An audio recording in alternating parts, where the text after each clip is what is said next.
Hi everyone, मैं प्रिया और अपने चैनल टेक विद प्रिया में आप सभी का हार्दिक हार्दिक स्वागत करती हूँ। तो आज हम बात करेंगे राधा रानी मंदिर बरसाना के बारे में। आप भी जाने कि राधाष्टमी वहाँ पे क्यों इतने बहुत ही बहुत ही भव्य तरीके से मनाई जाती है और बरसाना क्यों ही प्रसिद्ध है, उसका इतिहास क्या है, उसके पीछे की कहानी क्या है।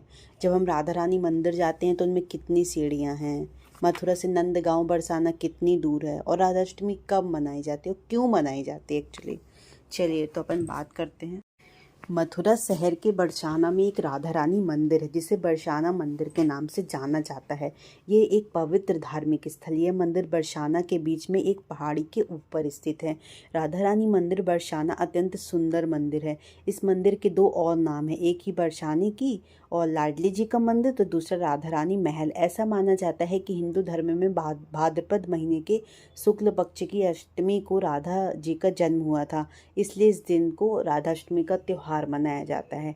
इस दिन राधा जी की पूजा अर्चना की जाती है। राधा रानी मंदिर बरसाना को अति प्राचीन और पौराणिक स्थल माना जाता है। यहाँ चारों ओर कई आध्यात्मिक स्थल मंदिर बने हुए हैं। यहाँ पर 4 पहाड़ हैं जो कि भानुगढ़, दानगढ़, विलासगढ़ और मानगढ़ के नाम से प्रख्यात हैं। इन चारों को ब्रह्मा जी के 4 मुख कहते हैं। राधा रानी मंदिर बरसाना मंदिर 250 फीट ऊंची पहाड़ी पर स्थित है। इस मंदिर का निर्माण 1675 में हुआ था। राजा वीर सिंह ने इसे बनवाया था। यह मंदिर लाल पीले पत्थरों से बनाया गया था। कहते हैं कि यह मंदिर का निर्माण 5000 साल पहले ही किया गया है। इस मंदिर का निर्माण कृष्ण के पौत्र ब्रजनाभ के द्वारा किया गया था। मान्यता के अनुसार कृष्ण जी के पिता नंद जी थे जो कि गोकुल के मुखिया थे और राधा के पिता वृषभानु थे जो कि रावल के मुखिया थे। तो दोनों ही बहुत अच्छे दोस्त थे। तो मथुरा के राजा कंस के अत्याचारों के कारण गोकुल और रावल दोनों के रहवासी परेशान थे, इसलिए दोनों नगर के रहवासी गोकुल और रावल छोड़कर नंदगांव और बरसाना में बस गए।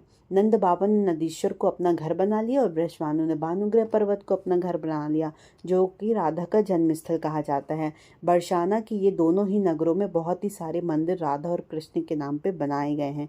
नंदगांव के मंदिर को नंद भवन कहा जाता है और बरसाना के मंदिर को राधा रानी मंदिर कहा जाता है। एक दूसरी ऐसी भी कथा कहते हैं कि ब्रह्मा जी कृष्ण की लीलाएं देखने के लिए ब्रज में निवास करना चाहते थे, इसलिए उन्होंने विष्णु जी से प्रार्थना की कि आप जब द्वापर युग में ब्रज में राधा जी और गोपियों के साथ रास लीलाएं करें तो मुझे भी उनका आनंद लेने का मौका दें और अपनी वर्षा ऋतु की लीलाओं को आप मेरे शरीर पर करें, मुझ पर कृपा करें।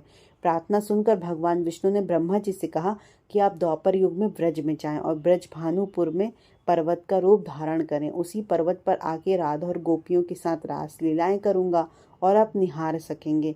तब पर्वत होने की वर्षा ऋतु में भी वह जगह सुरक्षित रहेगी। इसलिए कहते हैं कि बरसाना में एक पर्वत है जो कि ब्रह्म स्वरूप में विराजित है।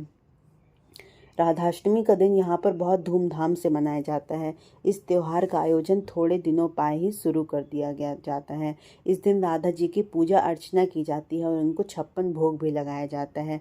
यहाँ पर कृष्ण जन्माष्टमी, गोवर्धन पूजा, होली जैसे त्योहार भी बड़े अच्छे से मनाए जाते हैं। बरसाना में राधाष्टमी से लेकर चतुर्दशी तक मेला भी लगाया जाता है।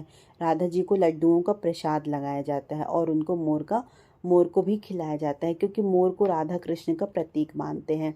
कहा जाता है कि जैसे कृष्ण अपनी सखाओं के साथ मिलकर नंदगांव में खेल खेलते थे, वैसे ही राधा जी बरसाना में अपना बचपन अपनी सहेलियों के साथ समय बिताती थी।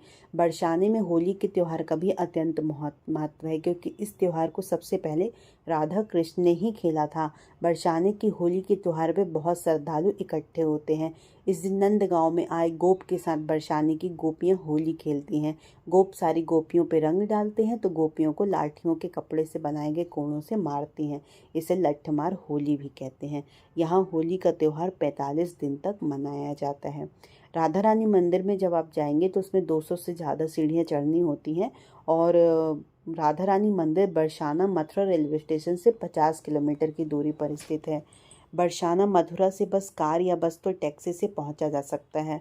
तो राधाष्टमी कब मनाई जाती है? तो जब कृष्ण जन्माष्टमी होती है उसके जस्ट 15 दिन बाद आपको राधाष्टमी मनाने का मौका मिलता है।